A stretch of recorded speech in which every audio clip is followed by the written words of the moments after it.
process.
We should explain the Bidens are going to get a ride over to the train station. If you believe what they have said, their bags are packed, they're ready to go, as the song says. They are going to take Amtrak home to Wilmington, as was mentioned earlier, as they say goodbyes to the Pences, who will be taking up residence at their home, the Naval Observatory. There's been no greater champion in the modern era for train travel than Joe Biden. We're in seriously bad shape on that front, considering our history with the Iron Horse and considering what little high-speed rail, genuine high-speed rail we have in this country compared to the rest of the world. Now the attention will switch back to the two presidents and the departure of the former president, and we'll continue to take this in.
former commander-in-chief of all U.S. Armed Forces saying to his Marine pilot, in effect, you know the way over to Andrews. Let's do it one last time as the current commander-in-chief of U.S. Armed Forces heads back into the U.S. Capitol for a no-cameras lunch with legislative leaders. And we have the departure coming up. We'll get main engines running. The departure coming up of Barack Obama and Michelle Obama. Eugene Robinson. What an enormous relief this must be on some level for the Obamas. I mean, the weight that they carried every moment of every day for the last 8 years. And if you spoke with them, you understood that weight was always there. It must be novel and amazing not to carry that around.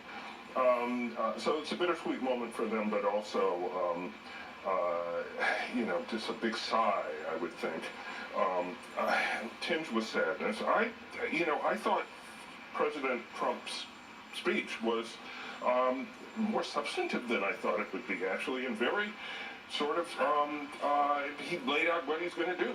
I mean, it is a protectionist, almost isolationist agenda. You could call it nationalism, but he laid it out, and I thought he was like, no, I'm not gonna stand here and say kumbaya. I'm not gonna embrace other visions of the country. You know, we have one heart, one home, and one glorious destiny, and he sees that glorious destiny fulfilled through protectionist policies, which he says will make us, will bring us great prosperity and strength.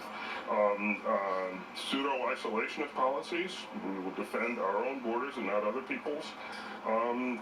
So I think it was a big departure from what we usually hear in these speeches, and maybe in U.S. policy. Just reflect on this moment here as the voters start out. This is the departure from the U.S. Capitol of the first African-American president of the United States, having completed 2 successful terms as president, having saved us from a Great Depression, and having had a scandal-free 8 years in office, handing off to somebody he never imagined he would be handing off to, but completing a term as president that will be viewed not just positively, but among the best in our history. And we thought we were making history in electing our first African-American president, but he made history in the way he governed.